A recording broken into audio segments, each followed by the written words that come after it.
เบิ่งกองบัญชาการป้องกันเคลื่อนที่กระทรวงป้องกันความสงบก็ได้จัดพิธีประกาศการจัดตั้งกองบัญชาการป้องกันเคลื่อนที่กระทรวงป้องกันความสงบได้จัดพิธีประกาศการยกย้ายและแต่งตั้งพนักงานคันนำพาบัญชาห้องกองพันแผนกสำนักงานกองห้อยที่ขึ้นกับกองบัญชาการป้องกันเคลื่อนที่ให้เกียรติเข้าร่วมเป็นประธานของท่านพลจตวาภูลสวรรค์พันธศรีนาหัวหน้ากองบัญชาการป้องกันเคลื่อนที่พร้อมด้วยนายตำรวจคันนำพาบัญชาเข้าร่วมท่านพันโทสุรินทร์จันทราชห้องหัวหน้าห้องการเมืองกองบัญชาการป้องกันเคลื่อนที่ได้ผ่านข้อตกลงเลขที่1168ทับกมปสว่าด้วยการยกย้ายนายตำรวจที่ขึ้นกับกองบัญชาการป้องกันเคลื่อนที่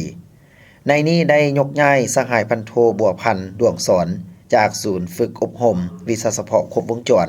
ไปรับหน้าที่ใหม่อยู่ห้องการเมืองสหายพันโทคำไพพรหมมาลาจากห้องการเมืองไปรับหน้าที่ใหม่อยู่ศูนย์ฝึกอบรมวิชาเฉพาะครบวงจรท่านพันโทเลียนทองคำสุริปัญญาจากกองพันสลายการประท้วงไปรับหน้าที่ใหม่อยู่ห้องการกองบัญชาการป้องกันเคลื่อนที่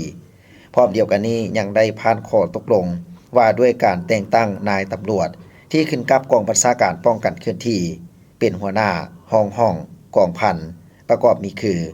ได้แต่งตั้งสหายพันโทแสงพรพรหมมีไสเป็นหัวหน้า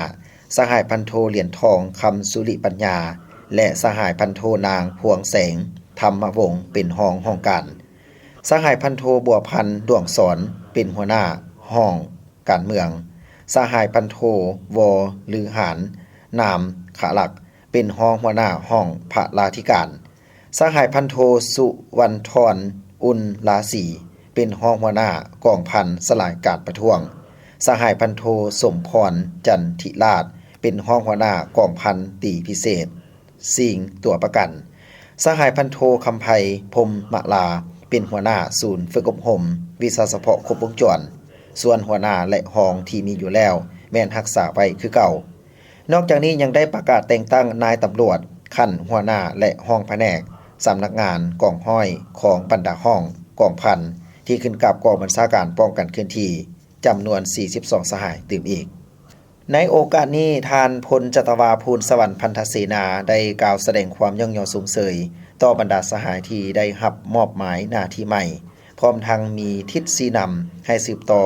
เหตุเวียกงานการเมืองแนวคิดให้นายและพลตำรวจที่อยู่ในขงเขตความรับผิดชอบให้มีความหนักแน่นเข้มแข็ง